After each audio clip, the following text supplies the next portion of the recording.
ನೂರಾರು ಚಿತ್ರಗಳಲ್ಲಿ ನಟನೆ ಮಾಡಿ ಸರಿಗಮ ವಿಜಿ ಅಂತಲೇ ಹೆಸರು ಪಡೆದಂಥ ವಿಜಯ್ ಕುಮಾರ್ ನಮ್ಮ ಚಲನಚಿತ್ರರಂಗ ಮತ್ತು ಅಭಿಮಾನಿಗಳನ್ನು ಅಗಲಿದ್ದಾರೆ. ಅವರಿಗೆ ತಾಯಿ ರಾಜರಾಜೇಶ್ವರಿ ಅವರ ಆತ್ಮಕ್ಕೆ, ಅವರ ಕುಟುಂಬಕ್ಕೆ ಶಾಂತಿ ಕೊಡಲಿ ಅಂತೇಳಿ ಪ್ರಾರ್ಥನೆ ಮಾಡ್ತಾಯಿದ್ದೀನಿ. ಎರಡನೇದಾಗಿ, ನಮ್ಮ ಮುಖ್ಯಮಂತ್ರಿ ಸಿದ್ದರಾಮಯ್ಯನವರು ವಿಜಯಪುರ ಜಿಲ್ಲೆಯ DC ದಿವಾಕರ್ ಅವರಿಗೆ ಭಾಳ ಅವಮಾನ ಮಾಡಿ, ಇಡೀ ಅಧಿಕಾರಿ ಶಾಹಿಗೆ ಅವಮಾನ ಮಾಡಿದಂತೆ ಮಾಡಿದರು. ಯಾಕೆ ಅಂತಂದರೆ, ನಮ್ಮಲ್ಲಿ ಜಿಲ್ಲಾಧಿಕಾರಿ ಅಂತ ಅಂದರೆ ಆ ಜಿಲ್ಲೆಯ ಸಮಸ್ತ ಆಡಳಿತ ಅಭಿವೃದ್ಧಿಯ ಬಗ್ಗೆ ನಿಗಾ ವಹಿಸ್ತಕ್ಕಂಥ, ಸರ್ಕಾರದ ನೀತಿಗಳು, ಸರ್ಕಾರದ ಕಾರ್ಯಕ್ರಮಗಳನ್ನು ಜಾರಿಗೆ ತರುವಲ್ಲಿ ಅಧೀನಾಧಿಕಾರಿಗಳನ್ನು ಎಚ್ಚರಿಸುವಂಥ ಕೆಲಸ ಅವರು ಮಾಡ್ತಾ ಇರ್ತಾರೆ. ಅವರು ಸಿದ್ದರಾಮಯ್ಯನವರು ಒಂದು ಖಾಸಗಿ ಕಾರ್ಯಕ್ರಮ ಅದು, ಅವರು MLA ಅವರ ಮನೆ ಮದುವೆ, ಅದರ ಜೊತೆಗೆ ಸಿರಾಜ್ ಶೇಖ್ ಅವ್ರ ಮಗಳ ಮದುವೆ, ಅದ್ರ ಜೊತೆಗೆ ಒಂದು 25 ಸಾಮೂಹಿಕ ಮದುವೆಗೆ ಇವ್ರನ್ನ ಕರೆದಿದ್ರು ಸಿದ್ದರಾಮಯ್ಯನವರು. ಜೊತೆಗೆ 3 ಜನ ಸ್ಥಳೀಯ ಧರ್ಮಾಧಿಕಾರಿಗಳು ಇದ್ದರು. DC ಕೂಡ ಆಹ್ವಾನಿತರಾಗಿ ಅಲ್ಲಿದ್ದರು. ಸಿದ್ದರಾಮಯ್ಯನವರು ಮದುವೆ ಮಂಟಪದಲ್ಲಿ ಭಾಷಣ ಮಾಡಲಿಕ್ಕೆದ್ದಾಗ ಪಕ್ಕದಲ್ಲಿ ಕೂತಿದ್ದಂಥ DC ಅವ್ರನ್ನ ನೋಡ್ರಿ, ಯಾರೋ ನೀನು, ಯಾಕೆ ಬಂದೆ ಇಲ್ಲಿಗೆ, ಅದು ಸ್ವಾಮಿಗಳ ಪಕ್ಕನೇ ಹೋಗಿ ಕೂತ್ಬಿಟ್ಟಿದೆಯೋ, ನಡಿ ಆಚೆ, ಹಿಂದಕ್ಕೆ ನಡೆಯೋ ಅಂತ ಏಕವಚನದಲ್ಲಿ ಭಾಳ ಅವಮಾನಕರವಾಗಿ ಅವ್ರು ಹಾಗಂತಿದ್ದಂಗೆ ಅವ್ರ ಶಿಷ್ಯಕೋಟಿ ಜೈ ಸಿದ್ದರಾಮಯ್ಯ ಜೈ, ಶೀಳೆ ಸೀಟಿಗಳು. ಆ ಸಂದರ್ಭದಲ್ಲಿ ಆ DC ಮಾನಸಿಕವಾಗಿ ಯಾವ ರೀತಿ ಆಗಿರ್ಬೋದು, ಅವ್ರಿಗೆ ಎಷ್ಟು ಅವಮಾನಕರವಾಗಿ ಅವರನ್ನು ನಡೆಸ್ಕೊಂಡ್ರು ಒಬ್ಬ ಮುಖ್ಯಮಂತ್ರಿ ಅಂತಕ್ಕಂಥದ್ದು, ಒಬ್ಬ ಜಿಲ್ಲೆಯ ಹಿರಿಯ ಅಧಿಕಾರಿಯನ್ನು, ನಾಡಿನ ಹಿರಿಯ ಅಧಿಕಾರಿ. ಸೊ ಇದು ಭಾಳ ಖಂಡನೀಯವಾದಂಥದ್ದು, ಭಾಳ ಖಂಡನೀಯವಾದಂಥದ್ದು. ಯಾಕೆಂದರೆ ಯಾರು ಮರ್ಯಾದೆ ಕೊಡ್ತಾರೆ DCಗೆ? ಈ ಥರ ಜಿಲ್ಲಾಧಿಕಾರಿಗೆ ಯಾರು ಮರ್ಯಾದೆ ಕೊಡ್ತಾರೆ? ಅದರಿಂದ ಏನಾಗುತ್ತೆ? ಇಡೀ ಆಡಳಿತದ ಮೇಲೆ, ಅಭಿವೃದ್ಧಿಯ ಮೇಲೆ ಪರಿಣಾಮವನ್ನು ಬೀರ್ತಕ್ಕಂಥ ಕೆಲಸವನ್ನು ಸ್ವತಃ ಮುಖ್ಯಮಂತ್ರಿನೇ ಮಾಡಿರ್ತಕ್ಕಂಥದ್ದು ಯಾರು ಸಹಿಸೋಕ್ಕಾಗಲ್ಲ. ಇತ್ತು ಹಾಗೂ ASIಗೆ ರಿಕ್ಷಾ ಕೆಳಗೆ ಹಾಕೊಂಡ್ಬಿಟ್ಟವನು ಒಬ್ಬ, ಪಾಪ ಅವನು ಬಿದ್ದೋಗವನು ರಿಕ್ಷಾ ಕೆಳಗೆ, ಅವನು ಹೊಡಿತಾವ್ರು ಹಾಕ್ಕೊಂಡು. ಆದರೆ ನೀವು ಕಂದಾಯ ಅಧಿಕಾರಿಗಳು, ಪೊಲೀಸ್ ಅಧಿಕಾರಿಗಳಿಗೆ ಜನ ಇವತ್ತು ಈ ಥರ ಯಾಕೆ ಅಂತಂದರೆ, ನೀವು ಆ ರೀತಿ ನಡೆಸ್ಕೋತಾ ಇದ್ದೀರಿ, ಅವ್ರನ್ನ ನಡೆಸ್ಕೋತಾ ಇದ್ದೀರಿ ಜನಗಳೆದುರಿಗೆ. ಯಾರೂ ಮರ್ಯಾದೆ ಕೊಡ್ತಾಯಿಲ್ಲ ಇವತ್ತು. IAS IPS, ಇವತ್ತು IAS IPS ಓದಬೇಕು ಅಂತ ಇರ್ತಕ್ಕಂಥ ಯುವಕರ ಮನಸ್ಸಿನ ನೆಮ್ಮದಿ ಏನಾಗ್ತಾಯಿದೆ? ಇಷ್ಟೇ ಏನ್ರಿ, ಬಿಡ್ರಿ ಎತ್ತಗಡೆಗೆ. IAS IPS ಓದಿ ನಾ ಏನೋ ಆಗಬೇಕು ಅಂತ ಇರ್ತಕ್ಕಂಥ ಯುವಕರಿಗೂ ಕೂಡ ತಣ್ಣೀರಿಸ್ತಾ ಇದ್ದೀರ ನೀವು ಸಿದ್ದರಾಮಯ್ಯ. ಇದು ಒಬ್ಬ ಮುಖ್ಯಮಂತ್ರಿಗೆ ಯೋಗ್ಯತೆ ಅಲ್ಲ, ಇದು ಯೋಗ್ಯತೆ ಅಲ್ಲ ಇದು. ಹಾಗಾಗಿ ನಾಳೆ ನೀವು ಅಧಿಕಾರದಿಂದ ಇಳಿದ ಮೇಲೆ ನಿಮ್ಮ ಪರಿಸ್ಥಿತಿ ಏನು ಅಂತ ನೀವು ಕೂಡ ಅರ್ಥ ಮಾಡ್ಕೋ. ಇವ್ರಿಗೊಂಥರ ಚಟ ಸಿದ್ದರಾಮಯ್ಯನಿಗೆ, ಎಲ್ಲರೂ ಏಕವಚನದಲ್ಲಿ ಮಾತಾಡ್ಸೋದು, ಎಲ್ಲ ಅಧಿಕಾರಿಗಳನ್ನೂ ಏಕವಚನದಲ್ಲಿ ಮಾತಾಡ್ಸೋದು, ಏನೋ ಅಂತ ಮಾತಾಡೋದು. ಥರ ಈ ಜನ ಏನ್ರಿ ಇದು, ಏನೋ ಸಿದ್ದರಾಮಯ್ಯ ಅಂತಂದರೆ ನಡುಗಿಸ್ಬಿಡ್ತಾರೆ ಅಂತ ಮಾತಾಡಬೇಕು ಜನ, ಆ ರೀತಿಯಾಗಿ. ಆಮೇಲೆ ಇವ್ರ ಶಿಷ್ಯರು ಎಲ್ಲ ಸುಮ್ಮನೆ ಕೇಕೆ ಹಾಕ್ತು. ಅದು ಯಾಕೆ ಕೇಕೆ ಹಾಕ್ತು ನನಗೂ ಅರ್ಥ ಆಗಲ್ಲ. ಹಾಗಾಗಿ ಇವತ್ತು ಅದನ್ನು ನೆನೆಸ್ಕೊಂಡ್ರೆ ನನಗೆ ಒಂಥರ ಆಗುತ್ತೆ, ಏನಪ್ಪ ಆ DC ಕಥೆ ಏನಾಗಿರ್ಬೇಕು. ಅವನ ಮಾನಸಿಕ ನೆಮ್ಮದಿ ಎಷ್ಟು ಹಾಳಾಗಿರಬೇಕು.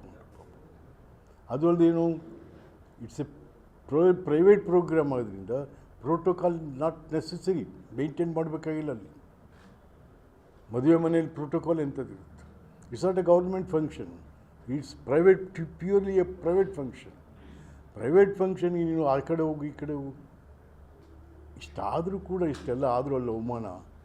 ಅಲ್ಲಿದ್ದಂಥ ಯಾವುದೇ ರಾಜಕಾರಣಿ ಅಥವಾ ಈ ಧರ್ಮಾಧಿಕಾರಿಗಳು ಆ ಡಿ ಸಿಗೆ ಒಂದು ಧೈರ್ಯ ಕೊಡಲಿಲ್ಲ. ಇಲ್ಲ ಆಗಲಿ ಸುಮ್ಮನೆ ಇರಿ, ಎದ್ದು ಮಾತಾಡಲಿಲ್ಲ, ಯಾರೂ ಮಾತಾಡಲಿಲ್ಲ. ಡಿ ಸಿಯ ರಕ್ಷಣೆಗೆ ಒಬ್ಬರು ಹೋಗಲಿಲ್ಲ ಅವರು.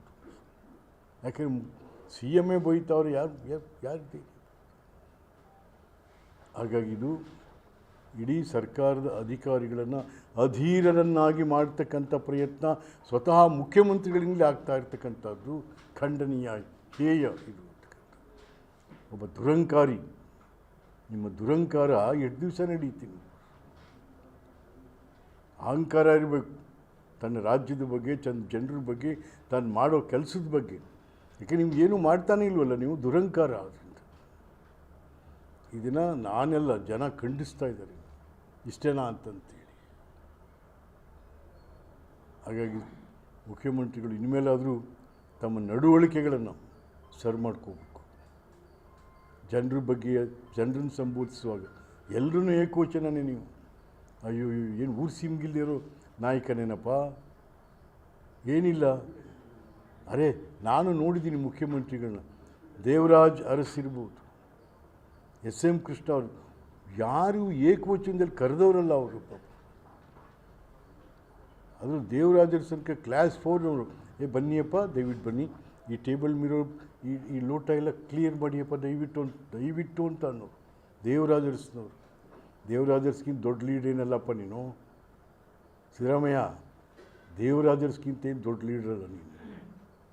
ಏನೋ ಅವಕಾಶ ಸಿಕ್ಕಿದೆ, ಜನ ಕೊಟ್ಟಿದ್ದಾರೆ. ಅದನ್ನು ಈ ರೀತಿಯಾಗಿ ದುರಂಕಾರದಿಂದ ನಡ್ಕೊಳ್ಳೋದನ್ನು ಬಿಡ್ರಿ ಇನ್ಮೇಲಾದ್ರೂ. ಸೊ ಇದು ತಮಗೆ ಒಂದು ಇದನ್ನು ಕೂಡ ಸರ್ಕ್ಯುಲರ್ ಮಾಡಿ ಕಳಿಸಿದ್ದೀನಿ ಸರ್. ಆಮೇಲೆ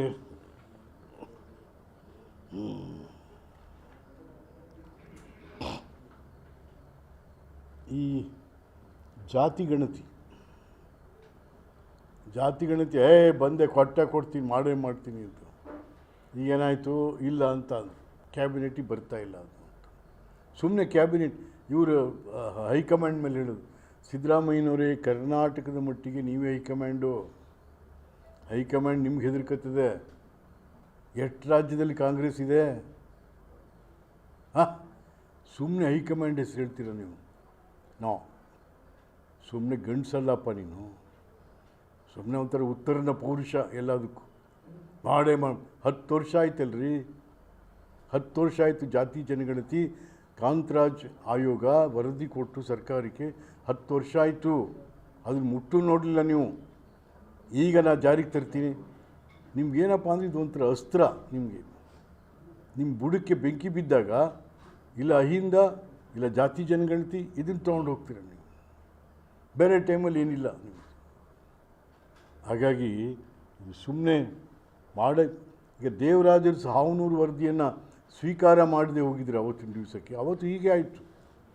ದೇವರಾಜರ್ಸ್ ಕಾಲದಲ್ಲೂ ಮೊದಲೇ ಅದನ್ನು ಬಿಡುಗಡೆ ಮಾಡಿಬಿಟ್ರು. ಮೆಂಬರ್ಗಳೇ ಕೆ ಎಚ್ ಪಾಟೀಲ್ನ ಚಿತಾವಣೆ ಮೇಲೆ ಒಂದು 3-4 ಜನ ರಿಲೀಸ್ ಮಾಡಿಬಿಟ್ರು. ಆದರೂ ದೇವರಾಜರ್ಸ್ ಕುಗ್ಲಿಲ್ಲ, ಹಾವನೂರು ವರದಿಯನ್ನು ಬಿಡುಗಡೆ ಮಾಡಿದ್ರು. ಭಾಳ ಜನ ಹುಡುಗರಿಗೆ ಇವತ್ತಿನ ದಿವಸ AC DC ಏನೆಲ್ಲ ಆಗಿದ್ದಾರೆ, ಅದು ಕಾರಣ.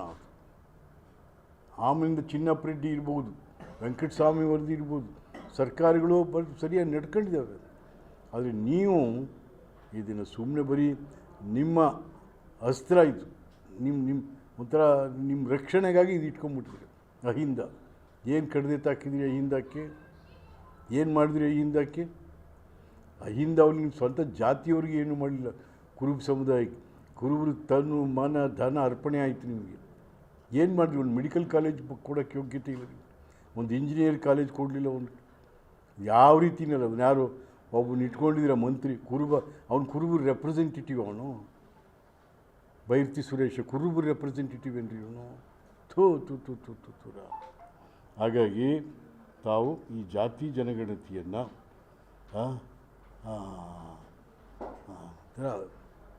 ಹೇಳಿತನ ಬಿಟ್ಟು ಮಾಡಿ, ರಿಸೀವ್ ಮಾಡಿ, throw it to the general public for a vast ಡಿಸ್ಕಷನ್ನೇ ಆಗ್ತಾಯಿಲ್ಲ. ಇದು ಜನರಿಗೂ ಗೊತ್ತಾಗ್ತಾ ಇಲ್ಲ ಅದೇನಿದೆ ಅದರೊಳಗಡೆ ಅಂತೇಳಿ ಸುಮ್ಮನೆ ಬಿಡೋದು. ತಗಡೆ ಕಾಂತರಾಜ್ ವರದಿ ಬಿಡ್ತೀನಿ, ಇದು ವರದಿ ಬಿಡ್ತೀನಿ, ಅದು ಏನಿಲ್ಲ. ಬಟ್ ನೀವೇ ಓದಿದ್ದೀರೋ ಇಲ್ಲೋ ನನಗೆ ಭಾಳ ಡೌಟ್ ಅದು. ನೀವು ಓದೇ ಇಲ್ಲ ಅಂತ ಕಾಣ್ತೀವಿ Siddaramaiah. You have not studied ಇದನ್ನ ಜಾತಿ ಜನಗಣತಿನ.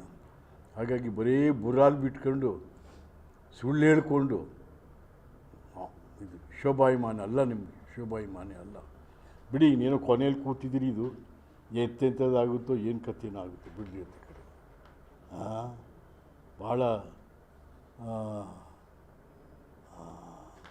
ಇನ್ನೇನೋ ಹೇಳ್ಬೇಕಂತಿದ್ದೆ ಸರ್. ಜಾತಿ ಜನಗಣತಿ, ಆಮೇಲೆ ಇದು ಯಾವುದಪ್ಪ, ಗೋಮಾತೆ ಬಿಡಿ ಅದು. ಇವು ಅಲ್ಲ ರೀ, ಸರ್ಕಾರದ ಅಯ್ಯೋ ಅಯ್ಯೋ ಅಯ್ಯೋ ಕೆಚ್ಚಲು ಕೂಗಿ ಎತ್ತು ಕೊಟ್ಟೋಯ್ತಲ್ರಿ. ಗೋವುಗಳ ಕೆಚ್ಚಲು. ಮತ್ತು ಏನು ನಿಮ್ಮ ಸರ್ಕಾರನೇ ಇಲ್ಲ ನ್ಯಾಯವಾಗಿ. ಗೋಮಾತೆ ಅದನ್ನು ಕೆಚ್ಚಲು ಕೂಗ್ತಾರಲ್ರಿ. ಅಯ್ಯಯ್ಯೋ ದೇವ, ನಾವು ಪೂಜೆ ಮಾಡೋ ದೇವರವಳು. ಯಾವುದೇ ಹಬ್ಬ ಹರಿದಿನಗಳಲ್ಲಿ ಅವಳಿಗೆ ಎಲ್ಲ ಕೊಟ್ಟು ಆಮೇಲೆ ಜನ ಊಟ ಬಿಟ್ಟಿದ್ದನ್ನು ಪ್ರಸಾದ ಅಂತ ಊಟ ಮಾಡ್ತಾರೆ, ಗೋವಿಂದು ಹಸುದು. ಅಂಥದ್ದನ್ನು ನೀವು ಈ ಮಟ್ಟಕ್ಕೆ ತಂದಿಟ್ಟಿದ್ದೀರಲ್ಲ ಸಿದ್ದರಾಮಯ್ಯ. ಅಯ್ಯೋ ದೇವ, ಅಯ್ಯೋ ದೇವ.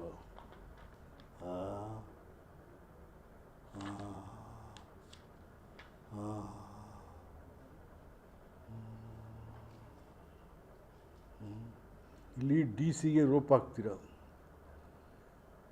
2 ಕಮಿಷನರ್ ಮುಟ್ಟಕ್ಕೆ ಯೋಗ್ಯತೆ ಇಲ್ಲ ನಿಮಗೆ. ಮೂಡ ಕಮಿಷನರ್ ತೆಗಿಯೋಕ್ಕಾಗಿಲ್ಲ ನೀವಿನ್ನು. ಇದೇನ ಧೈರ್ಯ? ನಿಮ್ಮೂರಲ್ಲಿ ಮೈಸೂರಲ್ಲಿ ಲೂಟಿ ಮಾಡಿದಂಥ ಅಧಿಕಾರಿಗಳನ್ನ, ಸುಮಾರು 5,000 ಕೋಟಿ ರೂಪಾಯಿ ನುಂಗಿರೋಂಥವ್ರನ್ನ, ಸಾವಿರಾರು ಸೈಟ್ಗಳನ್ನ ನುಂಗಿರೋಂಥವ್ರನ್ನ ಅವ್ರನ್ನ ಮುಟ್ಟಕ್ಕೆ ಹೆದರ್ಕೊಂಡ್ಬಿಟ್ರಿ ನೀವು. ಅಲ್ಲಿ ಯಾರೋ ಪಾಪ ಡಿ ಸಿಗೆ ರೋಪ್ ಹಾಕ್ತೀರ. ಹೋಗಿ ಹಾಕ್ರಿ. ಮತ್ತು ಇಲ್ಲಿ ಮೈಸೂರಲ್ಲಿ ಮುಟ್ಟಕ್ಕೆ ಯೋಗ್ಯತೆ ಆಗಲಿಲ್ಲ ನಿಮಗೆ. ಯಾಕೆ ನೀವು ಅದನ್ನೇ ಮಾಡಿರ್ತೀರ. ಅವನೇನು ಹೊಡೆದ ಅದನ್ನು ಈಸ್ಕೊಂಡಿರ್ತೀರ ನೀವು. ಮೈಸೂರು ಕತೆ ಏನಾಯಿತು? ಏನಾಯಿತು? ಒಂದು ದಿವಸ ಮಾತಾಡಲಿಲ್ವಲ್ರಿ ಸಿದ್ದರಾಮಯ್ಯ ನೀವು ಮೂಡಾ ಬಗ್ಗೆ. ಮೂಡಾದಲ್ಲಿ ಆಗಿರ್ತಕ್ಕಂಥ ಬಡವ್ರಿಗಾದಂಥ ಅನ್ಯಾಯ, ಜನರಿಗಾದಂಥ ಅನ್ಯಾಯ. ಅಯ್ಯೋ ಅಯ್ಯೋ ಅಯ್ಯೋ, 1,000 ರೂಪಾಯಿ ಒಂದು ಸೈಟೇ. ಗೊತ್ತಾ ಸರ್ ನಿಮಗೆ ಸ್ನೇಹಿತರೆ? 1,000 ರೂಪಾಯಿಗೆ ಒಂದು ಸೈಟ್ ರೀ. ಯಾವುದು 50/80. ಅವ್ರ ಹೆಂಡ್ತಿಗೆ 8 ರೂಪಾಯಿ ಕೊಟ್ಟಿದ್ದಾರೆ ಒಂದು ಸೈಟ್ಗೆ. ಆಲ್ಟರ್ನೇಟಿವ್ ಸೈಟ್ 14 ಸೈಟ್ಗೆ ಎಟ್ರಿ 21,000.